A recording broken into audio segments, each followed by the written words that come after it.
Well, good morning, everybody. Good morning, Asim. You made it, finally.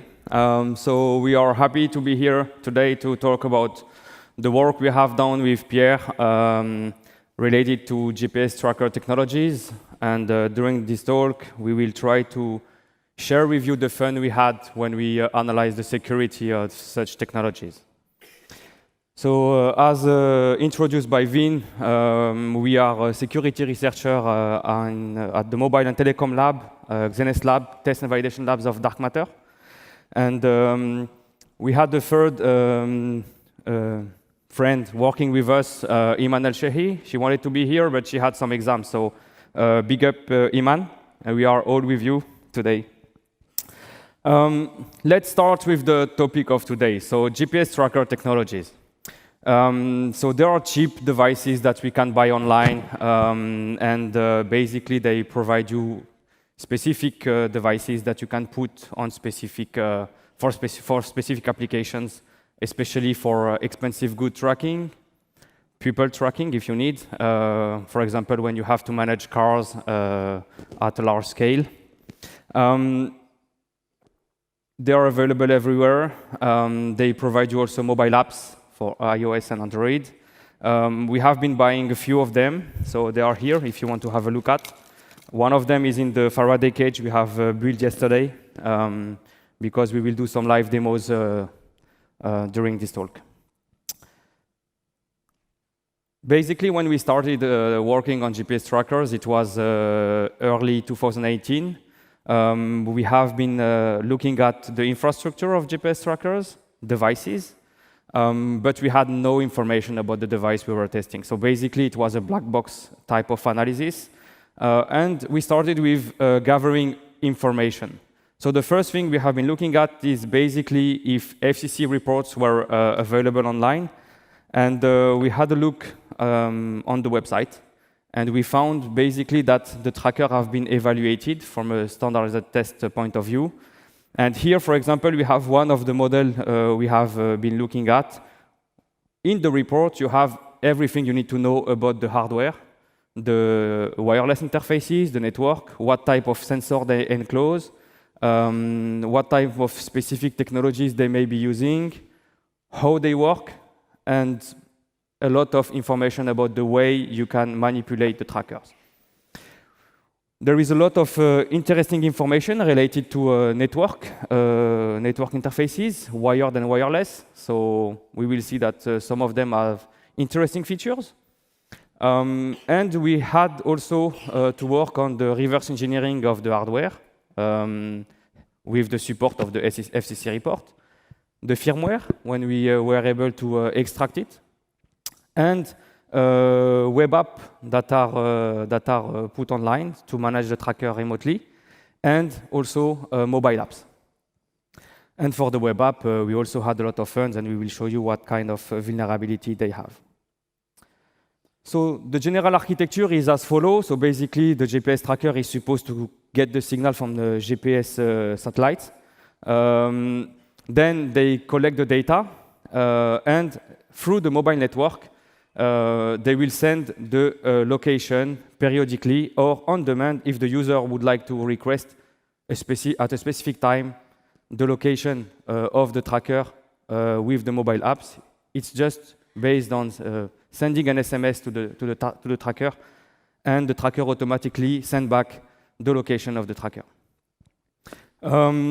So the user can use the web application on the smartphone. He can also directly connect on the web app online and get access to the tracker and the management interface. So as we can see here, there are a lot of points of interaction. So basically, we can use that as attack vectors, depending on what is the purpose of the specific attacks we try to launch against the tracker's technologies. We were not the only one working on that at the same time. We have seen very interesting studies released online. TrackMageddon is one of them, and it's basically focusing on web app security. So finding vulnerabilities in management web application provided by manufacturers. A second study, which is basically sending fake time and GPS location to, again, the web app. And also Fidus, which was the study of the most important GPS tracker use in UK, where the researcher was able to compromise more than 10,000 devices. A last interesting publication, published by Zach Whittaker, was a study from a security researcher where he was exposing one of the interesting new features they tend to introduce in GPS trackers, which are a microphone to provide the user the access to the audio environment where the location, where the tracker is located. Most of these studies have in common that they were focusing on the web app and how to compromise the tracker's location from the web interface. In our case, we wanted to have a look at more attack vectors, and we decided to work on finding new vulnerabilities, having fun, of course, by trying all the attack vectors we had in mind. So the first one was how to reverse the management protocol by using a fake base station. Then becoming active, manipulating the data by bypassing security features if they exist. Accessing the remote management server and custom protocols. So we had a look at what kind of vulnerabilities exist in the management interface and how we would be able to access other trackers' location. We also had a look at the hardware security. We opened all the GPS trackers we have been purchasing, at least the one we have been able to get, because many of those stay blocked at the custom. Reversing the firmware, finding vulnerabilities, and also having a look at the mobile apps and the web interface again, because there are interesting features that we will talk about. So we just went online, we went to AliExpress, we took the 10 most popular GPS trackers. We finally were able to get 3. 7 were either sent back or blocked at the custom. Even by sending them to France, it was a little bit complex, so we were not able to get them. But what we have seen from an infrastructure point of view, all the trackers have a lot of similarities at the infrastructure level.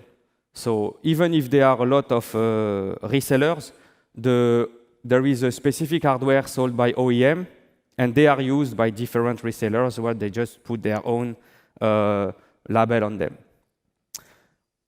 Most of them are Chinese, and you will see that for privacy purpose, there is some question to ask yourself before using such technologies.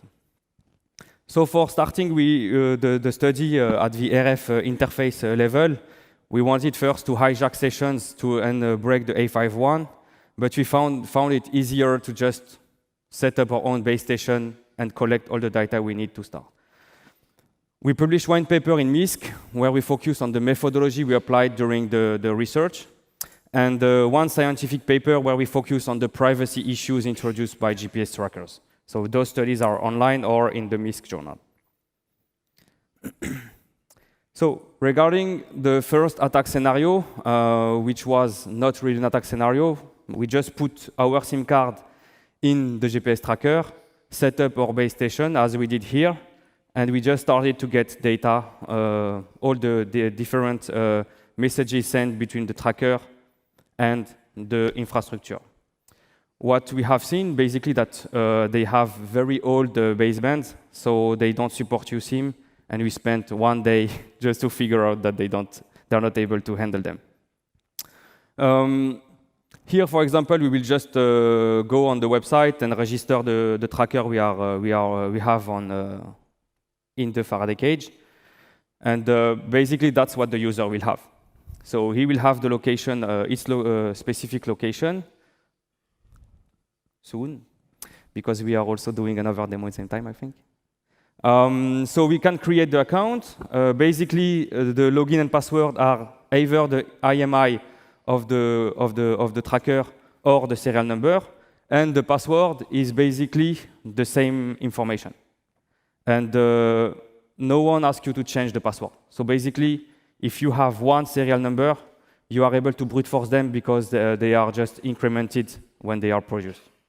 So from that specific part, we are already able to get access to the data of a lot of trackers. We also have seen that basically the full configuration is managed through SMS that we can see in clear text. And the first fail that we have seen is for any SMS we send to the tracker, the content of the SMS is sent back to another, to the server, and basically to the manufacturer of the tracker. So he is aware of any action you are doing on the tracker. Action that can be changing the password to lock the tracker, changing the getting access to the location of the tracker, and other data we will see. So these are proprietary protocols over text messages in clear text, and yeah, you will see that the protocol is really easy. So as we said, set up the BTS. Every security researcher now has at least one SDR. We have here the Blade RF. With that, we have been able to get a lot of information quickly, especially about the authentication protocol, which is really unsecure. All trackers send coordinates to IPs in China, which is also something interesting. The traffic is not encrypted and is easily detectable. The password is sent in clear text. The serial number is used as a token and it's also sent in clear text. The SMS configuration is generic in the sense that all the trackers we have been looking at use the same management SMS commands. So as soon as you have been able to look at the configuration mechanism, it is common to all trackers you will have a look at later. The only firewall, the only security feature that we call firewall is that the tracker is locked against a master phone number, which can be easily bypassed if you are able to spoof the caller ID when you send an SMS to the tracker.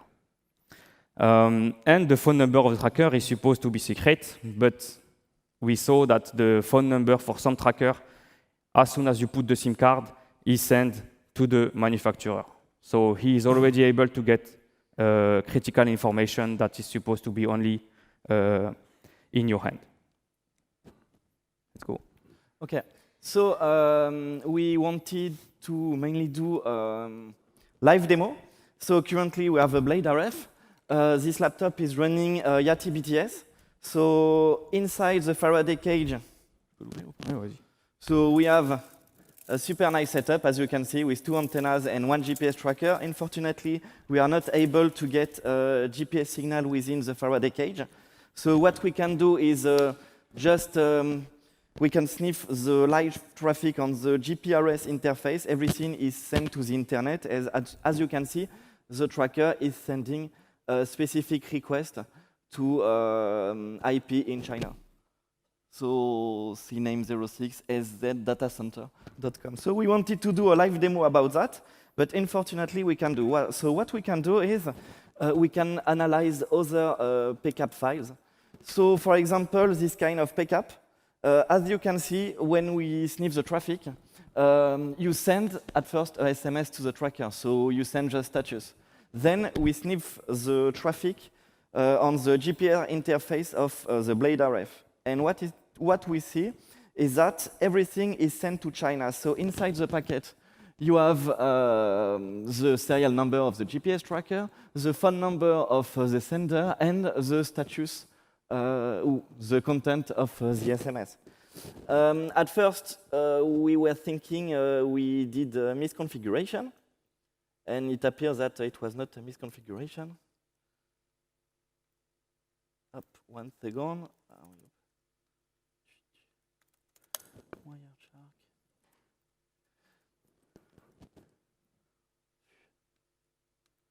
Okay. So this is live.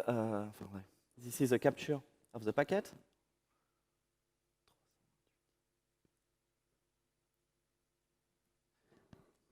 Okay, not this one, okay. Next one. Okay, so basically we wanted to replace the content of the SMS, and we saw that everything was being sent to China. So we were a bit curious, and basically it means that when you want to configure a specific option like geofence or very basic option of your GPS tracker, everything is sent to China, even your passphrase, your PIN code. So we reversed the protocol in order to have fun. So we wrote our own GPS client. So basically, we don't need a GPS tracker anymore. We can send fake information. What is very strange is that this IP is located in China. But in fact, currently we are working in Abu Dhabi. So when we are trying to ping this IP, we have like 9 or 10 milliseconds between this IP and our workplace, which was very suspicious. So in fact, this IP is geolocated in China, but everything is hosted in Dubai. We were a bit suspicious about that. In fact, all the IP range is announced by Etisalat, which is the largest United Arab Emirates internet service provider. That's very strange, so everything is sent, and also nothing is written about that in the manual or in the privacy policy of GPS tracker. So we are currently expat, so we found a very good way to get SMS from banking services and stuff like that. So currently we have this at home in France, and we reconfigure the management server, so basically it's sends everything to our server and we can use online banking service. Also, we wanted to analyze this IP because this IP is a bit strange. So first things you do when you are doing something like that is analyzing all the ports. So we were a bit suspicious because basically you have a lot of TCP services running on this IP. And when you want to reach this IP over HTTPS, so we will accept the risk. And you have this kind of website. So apparently it's a website for a Chinese bank. And if you read Chinese, it asks you to deactivate IPv6 and to disable your antivirus. Why not? A lot of suspicious services are running on this IP, so we changed because we found other interesting stuff. But this is highly suspicious. And so everything is sent to this IP. So we also analyze another kind of tracker. So when this other tracker is booting, so basically it will reach uBlock's server, so you can find a lot on Shodan. And the first thing is that, so we hide some information. It will use a specific Gmail account with a password account, and it will send latitude, longitude, and altitude directly to this server. Very strange. And then the client running on the GPS tracker will reach another TCP server, and it will send information. So as you can see, it's very straightforward to understand everything. So basically, you have in red the latitude and the longitude in red also. So now the question is, how does the authentication work? In both cases, as you previously saw, we didn't see password or encryption. And that's true. So you don't have authentication. So what we can do? We can write a small client in Perl, and what we did is we send fake coordinates specifying that our GPS tracker is currently located in Pyongyang. So we never went to Pyongyang, so we can suppose that it's not legit coordinate. And also what is very interesting is that it's very easy to guess serial number of GPS trackers. So basically, if you are a bad guy, you can send fake information to like hundreds of thousands or millions of GPS trackers, saying that everyone is doing a party in Pyongyang. Maybe a live demo? Yes, live demo, let's go. Okay. So now I have a small client. I'm sending information. So this is This is the GPS tracker. I hope it will work because, as we will see, some things are broken in the backend in the Chinese infrastructure. So this is the information about this tracker. So currently it's in green. It means that it's getting all my information. So we are here. Let's refresh. Can you see it? We will refresh the web page and wow, we traveled. Incredible, super fast. So now I don't know where is the tracker. Traveling, having fun, I hope. Where I am. Yeah, so you can see we can create fake information for a lot of GPS tracker.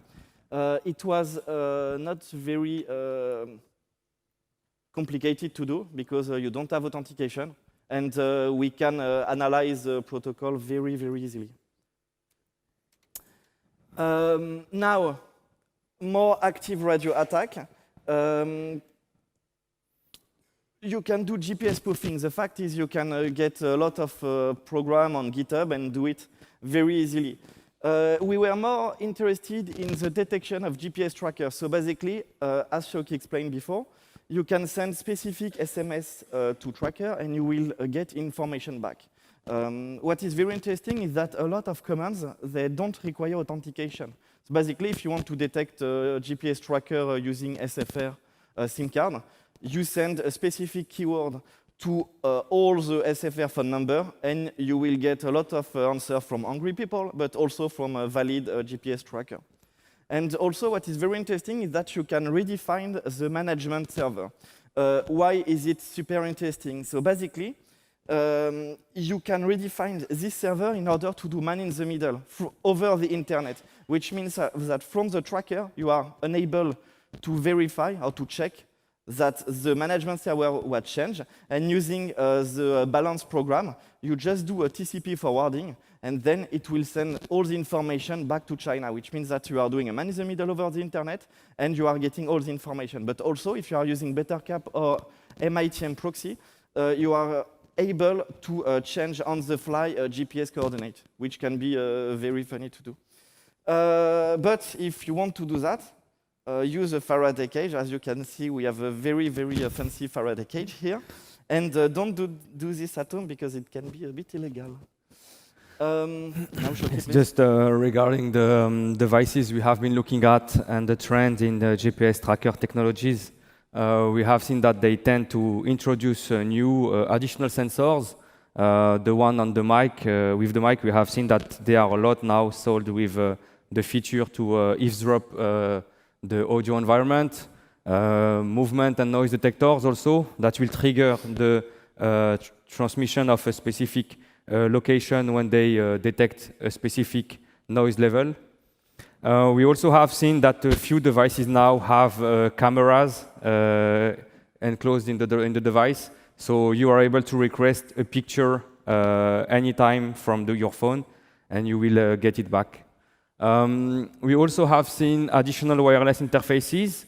The first thing would be to think that they add wireless interfaces to increase the connectivity of the trackers, which is completely wrong, because what they do, they added a Wi-Fi module with in a monitor mode to collect all AP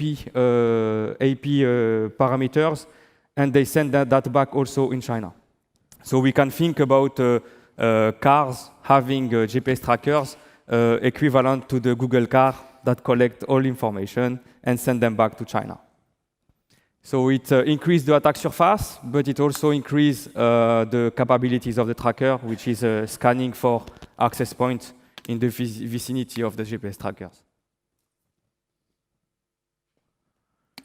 So again, what we have seen with our the devices we have tested, so 3 GPS trackers, 3 different backends, but a lot of similarities at the infrastructure level. The Chinese IPs that are exposed by the devices are located in China. We found also some of them in Germany, and the one we saw in UAE with this crazy banking website presented to users. We have reverse engineered all the protocols so that this is down. We are able to analyze and detect at the network level any GPS tracker traffic. At the ISP level, we think that it's super easy to detect the presence of GPS trackers, as it's really easy to detect specific messages from the network side. So, and they also can get the coordinates and modify them if needed to protect the information, the critical infrastructure that these companies are able to map today. In the same time, we have seen that there are interesting APIs, and now we will switch to interesting vulnerabilities we have found in the web apps. So basically, this is the website. As you can see, we have a lot of functionalities. What is very interesting is that you have access to a lot of different APIs, allowing you to get a history of the tracker, to define geofence, and to get funny things. But before showing this kind of information, let's speak about hardware. So we also analyze the hardware of the GPS tracker. So mainly you have two different GPS chips.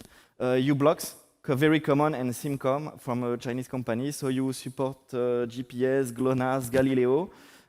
We found a lot of flash memory of 4 megabytes, mainly with ARM CPU on the motherboard. So we didn't find protection against physical attack. You have UART port everywhere. You have JTAG. So why we are doing that? We were mainly interested to found hidden commands and potential backdoors. So basically, we dump everything, and then we analyze. So it's very straightforward. We load the binary within the IDA Pro. We found Nucleus RTOS, which is a real-time operating system, and we were interested in finding backdoor SMS commands. So that was not a big success. Basically, we found different commands for different network protocol, but a lot of SMS commands are not enabled. So it was not a very big success. But also, what we found is that when you parse stuff, normally you can do a lot of error. So we were interested in sending bad information over SMS. And also, you have a client running on the GPS tracker in order to reach the management protocol. So it means that you have parsing of information. Also, some trackers are supporting HTTP protocol. So they will reach a very specific HTTP server and do parsing of text file. This one is very interesting because basically no one tried to analyze this kind of security, and if you can do a man in the middle, you can send a specific HTTP packet and crash the GPS tracker. Also, when doing the reverse engineering, we didn't find anything about firmware updates, which means that if you found remote code execution or something like that, basically you can't patch. So you put everything to the trash and you buy a new GPS tracker. Then we also spoke a bit about different clients. So we also have iOS and Android clients. At first, we used static analysis using JADX for the Android client. So we had authentication, first time, yes. In order to get access to API access. So this one, we were very surprised to see that you have authentication. But the fact is, when you are authenticated, then you have a session. The problem is that the session is not linked to your GPS tracker, which means that you can fetch information about all the GPS tracker. So if an attacker about a GPS tracker, he will get a valid session, and then he can dump information about all the other GPS tracker. Also, everything is done over HTTP. So we try to find a vulnerability. So we found insecure direct object references. So you can dump all the database. But it was already found by another team in the same time. And they already reached different vendors, and nothing was done. Also, we have access to specific API website. So this one, as you can see, this is the Super API web page explaining you everything. So you can craft your request, and by default, they activated debug. So here you have the definition of all the API variables, everything you can do, which is super cool. So you can try to find cool stuff. But the fact is it was already public, so we didn't continue in this way. Also, you have access to the website. So basically, the website, it allows you to define a lot of functionalities. So you have live information about speed, location. You can replay. So if you have access to all the history of people, it's very interesting. And also, you have geofence definition. So geofence is something you defined around a GPS tracker. And if the GPS tracker is going outside this area, you will get alert. So you will get alert using SMS or push on application. This is a very good idea, but the problem is this functionality basically can be linked with the engine. So if the car is going outside the geofence area, your car may shut down. So it's not a good idea. We also found vulnerabilities, allowing anyone to define the geofence around your GPS tracker. So it's not a very good implementation. And also, it blindly trusts GPS information, which means that if you are going to the peripheric and you send fake GPS information, you may have fun. But you can't do it because it's illegal. Let's do a demo about geofence. So for example, this one, we have a web page. So you can define geofence around this. Test. Test, test. Add success, yes. So I defined a very small geofence. So we also have another device.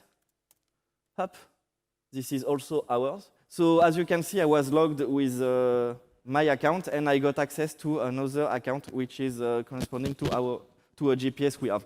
So we can define a new geofence. HIP, and giant.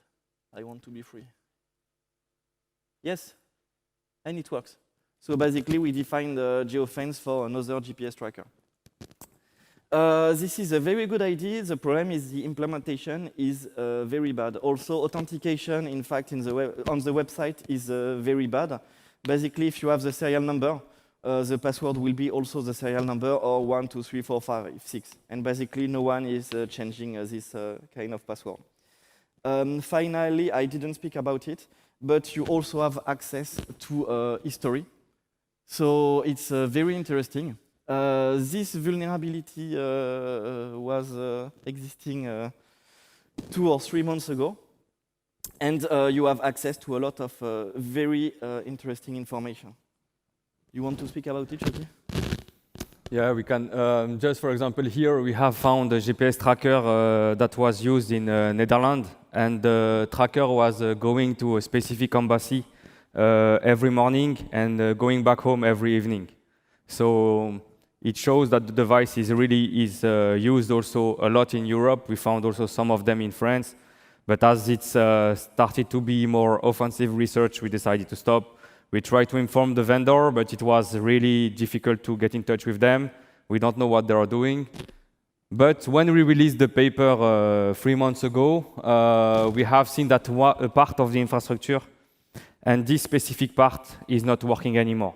So we don't see them patching things, we just see that it's broken. So either someone is playing with it, or they just don't have good software developers. And the question about the GDPR, we leave that for experts, but we have the feeling that it's not really compliant.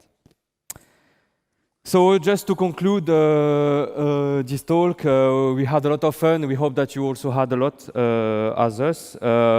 We did the black box analysis of devices. The devices are used everywhere, and they are still available, accessible. So it seems that anyone using the device should just remove it from his car. The cell IDs are also collected with the GPS coordinate. So all the manufacturers have today the map of telecom infrastructure in all over the world, because we found the tracker everywhere. It's a very interesting topic because for us it becomes like a CTF style research, where we did reverse engineering, network analysis, radio analysis, and there is a lot of work to be done, and we hope that people will also work on it. And we thank you very much for your attention, and if you have any question, please let us know.